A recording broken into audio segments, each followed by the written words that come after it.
Merci Madame la Présidente, Madame la Première ministre, Mesdames et Messieurs les ministres, chers collègues, Yaourana. Hier, deux grands absents du projet de loi sur la protection du pouvoir d'achat, les Outre-mer et les jeunes. Je vais donc aborder le thème de la précarité étudiante en Polynésie, l'enseignement supérieur étant de compétence d'État.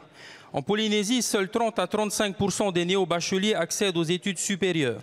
C'est 2 fois moins qu'en France. La raison en est que le système éducatif n'est pas adapté aux réalités polynésiennes. Nos étudiants font face à un manque et une inadaptation des filières proposées dans le pays, les obligeant à partir ou à choisir des filières par dépit. De plus, une majorité d'étudiants polynésiens n'a pas les moyens financiers de partir en France pour suivre des études. 2 chiffres. Papeete-Paris, 18 000 km, 22 heures de vol, 2 500 €. Fatouhivat-Haïti, une nuit de bateau, 4 heures de vol, 1 000 €. Qui plus est, nombre de jeunes n'ont pas accès à la bourse, ni aux prêts bancaires. Les bourses sont insuffisantes, ne dépassant pas les 500 €. Et pour les prêts bancaires étudiants, le taux d'intérêt est à 3,9%, très au-dessus de ceux de France. Ainsi, quand on a de la chance que ces jeunes n'arrêtent pas leurs études, ils cherchent des petits boulots pour se nourrir et sont parfois obligés de se prostituer. Ainsi, Madame la Première ministre, quelle est votre position concrète sur les mesures suivantes pour la Polynésie, les Outre-mer ou la France ? Mise en place d'un revenu d'autonomie de 120 000 francs, parce qu'on est encore en francs, à destination des étudiants, baisse et gel du taux d'intérêt des prêts étudiants et élargissement des étudiants éligibles aux prêts garantis par l'État, augmentation de 50 à 75% de la prise en charge du billet d'avion au titre du dispositif Passeport Mobilité à destination des familles éligibles et élargissement des critères d'obtention à la prise en charge à 100% afin que plus de familles puissent en bénéficier. Maruru Tiaruha Yaourana. Je vous remercie.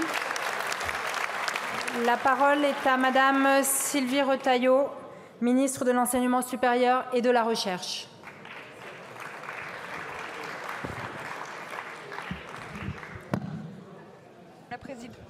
Si ça marche. Madame la Présidente, Monsieur et Madame les députés, Monsieur le député Le Gaillic, d'abord je voudrais vous remercier pour cette première question pour les étudiants et en particulier d'Outre-mer et Polynésie française et de remettre effectivement les problématiques de vie étudiante et de conditions de vie étudiante au cœur et plus particulièrement chez vous en Polynésie française.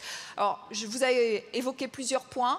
D'abord la non-adaptation, vous avez parlé du premier cycle. Je voudrais juste dire que d'abord de façon générale le premier cycle va être une priorité dans la politique que l'on va revoir et en particulier le premier cycle en Outre-mer et en Polynésie. Je voudrais juste, je ne sais pas si vous le savez, mais vous apprendre que j'ai annoncé un projet de 11 millions d'euros qui a été attribué à l'Université de Polynésie française la semaine dernière, justement basé sur le premier cycle en particulier, adapté à l'économie locale, mais aussi aux enjeux de développement durable si importants dans votre île et au niveau de la Polynésie française. Donc ça, c'est un premier point et que l'on suivra vraiment avec attention.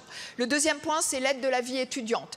Donc il y a eu évidemment les aides que l'on a annoncées de façon conjoncturelle, comme tous les étudiants. Peut-être 2 points, je ne vais pas les rappeler. Vous avez la revalorisation de 4% des bourses, mais effectivement pour les boursiers polynésiens, eh bien, le fait qu'ils puissent avoir 12 mois par rapport à 10 mois classiquement pour profiter de ces bourses est lié soit aux difficultés insulaires, soit aux difficultés liées à l'éloignement, et vous avez parlé des études faites en France. Sur ce point particulier, nous avons étudié et essayé de mener, nous allons le faire, des mesures volontaristes sur les déplacements des étudiants polynésiens et aussi de la Nouvelle-Calédonie sur ces problématiques-là. Et pour la rentrée, nous avons rajouté 2 points de charge pour les bourses, pour les étudiants, surtout polynésiens et calédoniens, qui pourront être rajoutés à la rentrée par rapport aux difficultés de l'éloignement. Et croyez-moi, nous allons suivre cela avec beaucoup d'attention, comme l'ensemble des conditions pour la vie étudiante. Je vous remercie. Je vous remercie, Monsieur Le Gaillic.